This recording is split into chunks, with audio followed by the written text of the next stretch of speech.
Hi, welcome to another episode on the My Fragrance Journey channel.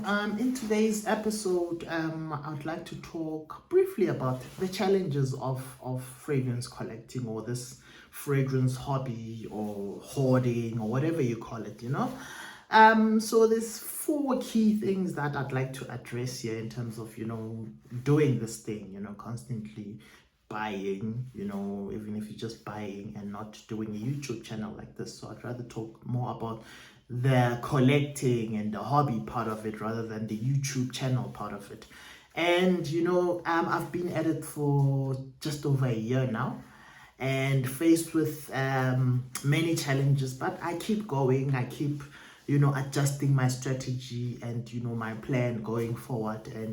And yeah, like I said, this is not about the YouTube channel challenges, but rather more about the obstacle around gathering and buying these fragrances, and what to buy, what not to buy, and do I buy just whatever is cheap, or the whole shebang. So at number 4, I would say the time investment, researching, knowing what you're doing, understanding fragrances, the different concentrations, the different layers of notes, and picking up common things, notes in fragrances, and being able to talk through things like the different types of fragrances, gomons.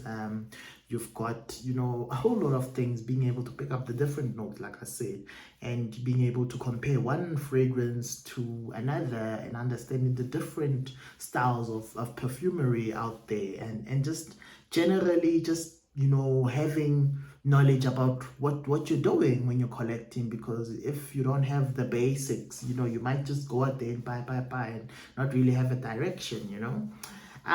Yeah, so the third one, I would say having a clear plan and executing on the plan. Because this thing, one of the biggest challenges that I've found, that I've always had to fight back, is being overrun by the passion and just wanting to buy, because you see something, it's available, it's affordable, and you think, what, let me buy it while it's, but it's not part of your plan. So having that clear plan and executing on that plan is very, very important.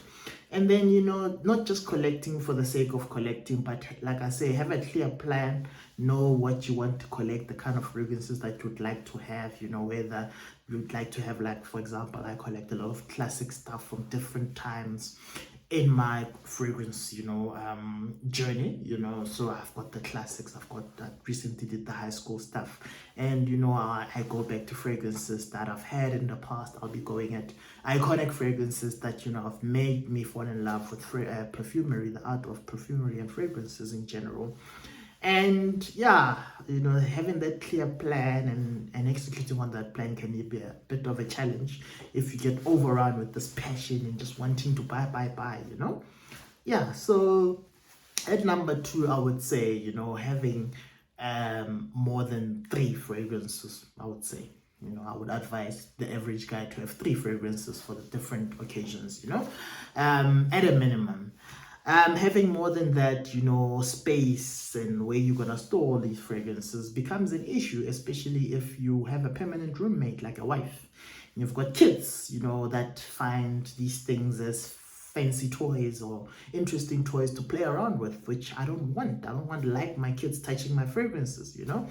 So having the right storage space, it can be a bit of a challenge. Right now, I have my fragrances in 2 spaces, some in my bedroom, some in my office workspace, right behind me where I work. And yeah, so it's becoming a big challenge. Initially, when I started, it was not, but it's becoming a big challenge as I bring in more and more fragrances into my collection.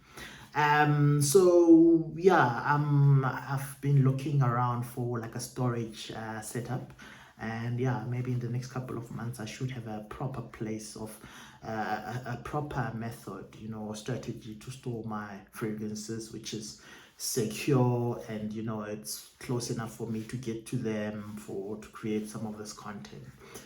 So space is the number 1. Number 2 challenge when it comes to this, because you can never have enough space, especially if you're going to be constantly bringing in and not really getting rid of stuff, you know. But that will happen later on when I get rid of stuff, obviously. And number one, financial. This can be very expensive, you know, so you need to have, like I said, I stressed on having a clear plan and executing on the plan. You cannot just be buying for the sake of buying whatever is out there and is cheap. Have a clear plan of the type of fragrances that you're gonna collect or hoard, and then methodically go through the process of collecting them. Look for those specials, understand, know discounters, what's a discounter, the difference between retail and discount, you know, because sometimes the prices are as cheap as 60 to 50% less you can pay. So this is one of the big challenges, and knowing when to hold back, you know, because, you know, as you know, you've heard, you know, listening to my content, I'm an adult, I'm a parent, I'm a husband, I'm a father. I've got responsibilities, you know, and sometimes those responsibilities need to override my passion and my hobby.